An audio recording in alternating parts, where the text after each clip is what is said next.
বরিশালে প্রথমবারের মতো চাষ করা হয়েছে বাংলাদেশ ধান গবেষণা ইনস্টিটিউট উদ্ভাবিত ব্রি ধান ১০৫। গ্লাইসেমিক ইন্ডেক্স ৫৫ এর নিচে থাকায় এ ধানকে ডায়াবেটিস ধান বলা হয়। নতুন এ ধরনের উৎপাদন ভালো হওয়ায় কৃষকরাও খুশি। বরিশাল থেকে স্টাফ রিপোর্টার গিয়াসউদ্দিন সুমনের তথ্য ও ছবিতে ডেস্ক রিপোর্ট। ধান গবেষণা ইনস্টিটিউটের উদ্ভাবিত বড় মৌসুমের উচ্চ ফলনশীল জাত হিসেবে দেশ জুড়ে চাষাবাদের উপযোগী ব্রি ধান ১০৫।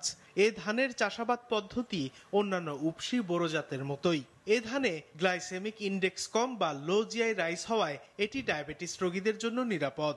এই জন্য এই ধানকে ডায়াবেটিস ধানও বলা হয়। বরিশালে এই ধান আবাদে সফল হয়েছেন কৃষকরা।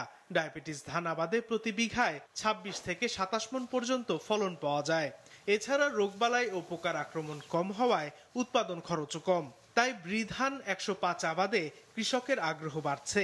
১০৫ জাতে বছর এই নূতন ফলন রোপণ করছি। রোপণ করার পরে খুবই ভালো মান, এবং ধান মনে করেন যদি শুয়েও পড়ে তারপরে মনে করেন এতে কোনো ক্ষতি নাই। ধানটা আমরা চাষ করার পরে দেখা গেছে যে অন্যান্য ধানের চাইতে মোটামুটি খুবই ভালো সুবিধা পাইছি।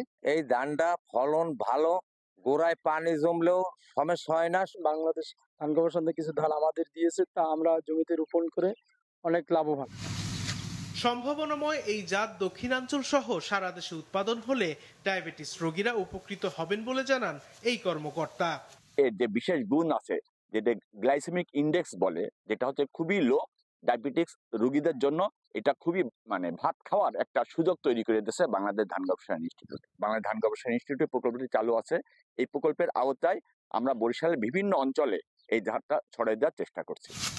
১৫ নভেম্বর থেকে ৪ ডিসেম্বরের মধ্যে ডায়াবেটিস ধানের বীজতলা তৈরি করতে হয়। ৩৫ থেকে ৪০ দিনে চারা রোপণের উপযোগী হয়।